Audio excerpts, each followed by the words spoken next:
Alright, so we're going to make some croissants today because I had a crack at them yesterday and they came out really good. So I've got all the ingredients in here, but I'll include the ingredients list. So we've got 450 grams of flour, 140 mils of water, 140 mils of milk, 60 grams of sugar, 45 grams of butter, 15 grams of yeast, and 10 grams of salt. And that's all going in here. This is for the dough, this is the base. Alright, so now what we're going to do is mix this for 3 minutes on slow and then 3 minutes on medium. Now the difference between mixing this and a bread dough is remember the bread dough, we want to develop the gluten, we want to get that window. We don't want this in this dough because if we develop the gluten too much, we're making pastry, so we don't want it to be chewy. Okay, so what we're doing is basically just combining it until it sort of clears out a little bit, but trying not to develop the gluten too much. Alright, so that's 3 minutes on slow. So now I'm just going to lift him up. Come in here, I'll show you. Just going to scrape the bowl down just to get any of that excess dough off the, off the edges to make sure it mixes evenly. Alright, so like that. Then we're going to drop him back in. Now we're going to go about 3 minutes on medium speed. So about halfway on your dial or whatever mixer you've got, you should be able to work out roughly what medium is. Now it's not going to be an overly pretty looking dough at this stage, but it's got a lot of work still to be put into it. So we'll give it another 3 minutes like that, and then I'll tip it out and show you what it looks like. Alright, so that's 3 minutes on medium as well. So come in here and I'll show you. It's still pretty tacky. I'm just going to flour the bench a little bit. And then we're going to scoop him out. Now remember how I said with a bread dough you want to get that window. Look, can't get it. It's not, which means the gluten's not developed, which is what we want because, as I said, it's pastry, it's not bread, we don't want it chewy. So now what we're going to do is just sort of shape him a little bit. Just pat it out into sort of a, this is going to help it because we're going to put this in the fridge. So if you can get it a little bit thinner, that's better. Alright, so that's it. Just weigh him out like so. Then we're going to take some cling wrap. Just about need to do a video on how to use this crap as well. Alright, so we're just going to cover him up. As you can see, I'm a bit of a master with the old cling wrap.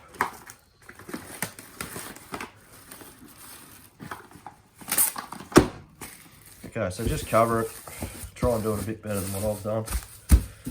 And then ideally what you would do, if you're patient, which I'm not, is refrigerate that overnight. So leave it in the fridge all night and then you can work with it the next day. I'm going to speed it up a bit because I haven't got all day, so I'm going to chuck it in the freezer for about an hour just to cool it down and make it a bit firmer. So we'll chuck that in the freezer and in the meantime I'll show you how to make the butter layer. So we'll come back and we'll do the butter layer in a minute. Oh, hey. Right, so we're going to make the butter layer now. So we've got 300 grams of, it's supposed to be unsalted butter. So if you can get unsalted butter, get it. I didn't have any, so I'm using salted butter. Alright, take your butter like so, chuck him in between a couple of pieces of greaseproof paper. Now you've got to get stuck into it a bit. So we're going to squash it.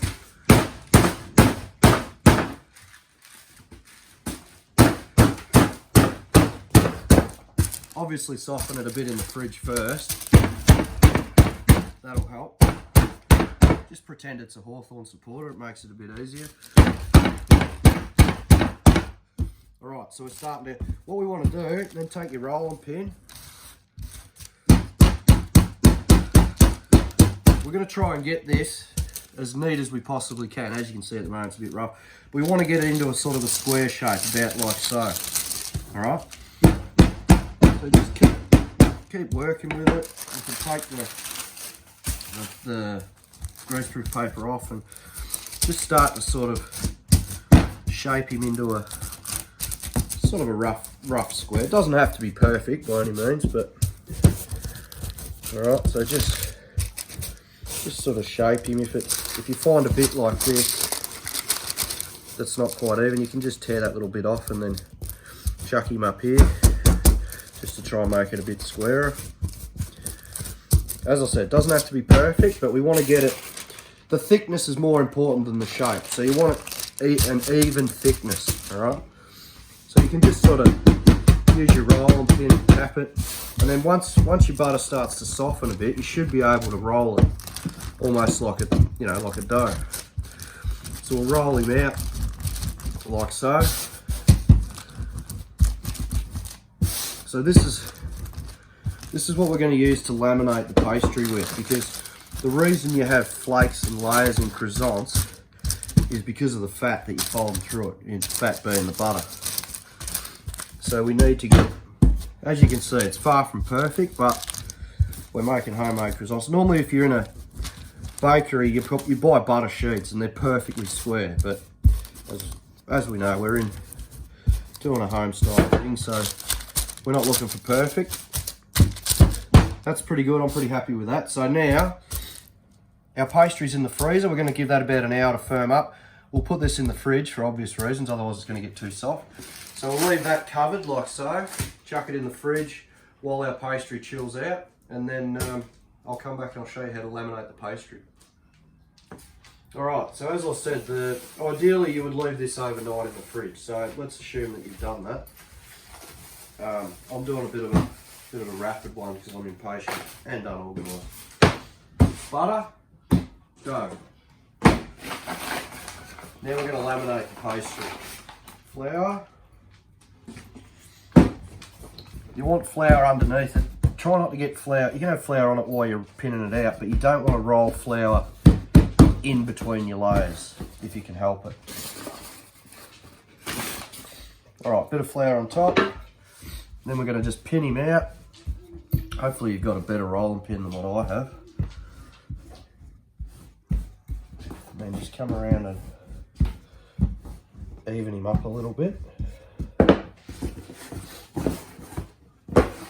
Alright, so what we're going to do is take our butter sheet.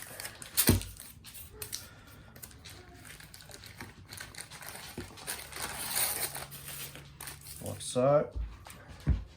And we're going to wrap him in so he's completely sealed in our dough, like so. It doesn't have to be overly pretty at this stage. We're just basically covering it, right? So we get it as, don't worry if it doesn't look real pretty yet, as flush as we can. Alright, flip him over, so our butter's in there. Got to keep using a bit of flour for this stage. Alright, now we're going to start to fold it. So we're rolling our butter now that it's inside the pastry, or inside the dough. Try and keep it nice and square if you can. This is going to make it better. And then every now and then, if you feel it start to stick, just keep dusting underneath it. Just move it around a bit so you're getting it, you know, so it's rolling out evenly. So keep pinning it.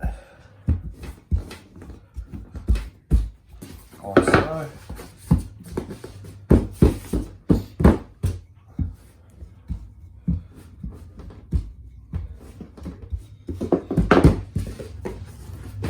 Right, again, just move it around. Try and get it as even as you can. I am rushing a little bit, to be honest. So, all right, so make sure you got no flour on there at this stage. And then we're going to do our first fold. So we go into the middle, just sort of even those edges up. See this flour here? Get rid of that. You don't want that on there. All right, so these are called book folds. So you go into the middle and then over again. That's one. We're going to do that 4 times. And then you start again. So turn it around. Flour our bench. And then we start the same process again. Pin him out.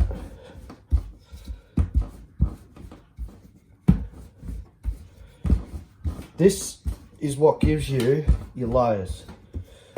So you're folding your butter or your fat through your dough. Right, keep that flour on there. as I said, we're going to do this 4 times. So I'll show you this one more again, so you get the idea, and then I'll do another 2, and then after we do that, we're going to rest it. Again, at this stage, ideally, overnight in the fridge. But you can sort of rush it a little bit, but if you want perfect results, that's what you do. You let it rest overnight in the fridge. Right, so like so, again, into the guts. Try and make this as even as you can. As I said, I'm sort of rushing a little bit, so get that flour off there. So you go in, and then over. That's 2. We're going to do that 4 times. So I'll do that another 2 times and I'll show you what it looks like. Alright, so this is the last fold. This is number 4. Alright, so here we go again. Fold him into the middle. Just square your edges up a little bit. See it's starting to look a nice sort of yellowy colour. Fold him over. And that's it, that's the lamination process done. Now ideally, what you would do is 2 folds, let the dough rest for an hour, and then do your other 2 folds. Alright, so you leave a rest in between, that lets the dough relax, it's going to be easier to pin out. Alright, so we've done 4 folds, now we're going to wrap it in plastic again, and put it back in the fridge. As I said, ideally, this is overnight now, you'd leave this in the fridge overnight, let it rest overnight, and then make your croissants the next day. We're not going to do that, I'm just going to chuck, so I'm going to speed it up, I'm going to throw it in the freezer for an hour, and just let it firm up and rest for a little bit, and then we'll come back and I'll show you how to make it into croissants. Alright, so this has been chilling out in the freezer for the best part of an hour. As I said, ideally, if you want to do it really by the book, you would leave this in the fridge overnight, alright? So, but you can either go in the freezer for an hour or the fridge for 2 hours, I guess. But you want to let it rest. Alright, so now we're ready to make croissants out of it. So, we pin it out yet again. So we've done with our folding, or laminating as they call it. So now we're going to pin it out to about the size we want.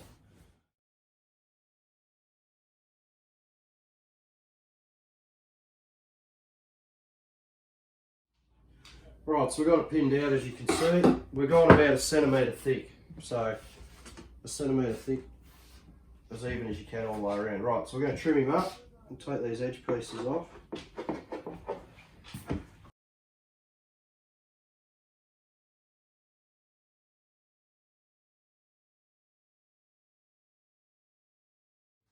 Alright, take a ruler and a knife. Now we're going to cut out our croissant shapes. So we go down. What you want is triangles. Alright. So you work out how big you want your triangle and just mark it. And then we'll go again. Mark it from the top. Mark it again. This will just help you get them nice and even. So I'll mark the rest of these and I'll cut them and then I'll show you what's going on. Alright, here's your triangles. I've got them all laid out. As you can see, they're a little bit rough. They're not 100% perfect, but figures of stuff. I'm not really that artistic. But anyway, as long as you get the basic shape, you know. So you're going to get some small, some big, some basic. Alright. So then what we're going to do is nick them. So you go along and just put a little nick in the middle here like so. In the base of your triangle. Alright, now we're going to turn them into croissants. So we take the top piece like so, and I'll turn around this way, and you're going to sort of, as you sort of spread that cut a little bit, and then just fold that top edge over, and then it's pretty easy once you get to there. You just start rolling towards yourself and sort of push a little bit of pressure outwards as well. And then just stretch your tail out because you want this to be sort of nice and tight. So just keep rolling and rolling till you get to the end. There's your first one. We'll go again. Hang on. Spread that out, fold your edge over. Bit of outward pressure as you're rolling down. And even as you get to about halfway, stretch your tail out a bit. And then just keep rolling towards yourself. There's another one that's a little bit more pointy. So the more you go outward pressure, you're going to get more tapered ends. So if you want them shorter, don't push out as much. If you want them longer, push out more. So you taper the ends. But if you just roll pretty much straight, you'll get them to be a little bit more chunky. I like them like this. I reckon they look better like that, but the wife likes them the other way, so we'll do a few the other way as well. But again, just push that middle bit out, fold that bottom bit. You can actually just take one hand, put it on top, and just roll towards yourself like that. And you'll get your croissant shape. One more time. Spread that end bit, just fold the lip down, get it started. Grab your tail, pull it out if you want to do it one-handed, and then just roll towards yourself. So you can go various, as I said, if you stretch it out more, you get longer. You can either go shorter like that, or you can taper it off and go real long. It's up to you what the sort of shape you want, but the principle's the same. You're just rolling it towards yourself. Right, so spread them out on your tray because they're going to get probably double, maybe even a little bit more than that size. All right, so now just to, we're going to prove them up. So obviously it's almost halfway between puff pastry and bread because it's obviously there's yeast in there. So we need them to prove up now. So we're going to get our prover going. We're going to use the same principle as what we did with our bread. So I'm going to boil the kettle, fill up a bread tin with boiling water, stick me trays in there, and then stick the thing underneath. It's probably going to take anywhere from 2 to possibly 3 hours for them to come up to size. I'll prove them up and then we'll come back and have a look. And then in the meantime, I'm going to just crack a couple of eggs. I'm going to whip them up and then we'll brush that over it just before we put them in the oven. All right, so we'll get them in the prover and we'll come back in a couple of hours and have a look at them. Right. What are we looking at? 1:30, 4:30. 3 hours to get to this stage. Right, so what we do now, preheat the oven to 190. They're going to bake for about 20 minutes. I've just cracked 2 eggs, or 1 egg, however much you want to use, into a little dish. Beat the shit out of it. Take your pastry brush and brush your egg across the top. Pretty similar to bread, like when they start to feel like they're a little bit on the delicate size. So you want them to, you know, these have at least doubled in size. They do take a while because even in bakeries with a proper prover, they take 3 to 4 hours to prove. So you've got to be a little bit patient. So that's it. So now we're going to chuck them in at 190 for about 20 minutes. With my oven, I have to turn the tray halfway through because it bakes uneven. So after 10 minutes, I open it up, turn the tray around so it bakes evenly on the other side. So, yep, 190 degrees, roughly 20 minutes. I'll come back and show you what they look like when I pull them out. All right, there you have it. That's it. About 180 to 190, 20 minutes or so. Obviously you got a little bit of size variance there because some of them I would have rolled a little bit, some of them probably a bit bigger than the others, but yeah, pretty happy with the result. You can see they're starting to get that sort of crispy flakiness on the edge. They're not, I mean obviously with croissants, the really good ones, it all depends on the quality of butter you use. So the really, really good croissants, they use French butter, which is worth a fortune. So we're using just basic butter, so you know, we can't expect them to be quite up to the standard that a restaurant is, but no, they come out pretty good. My family loves them, so give them a go. If you have any questions, put it in the comments. Cheers.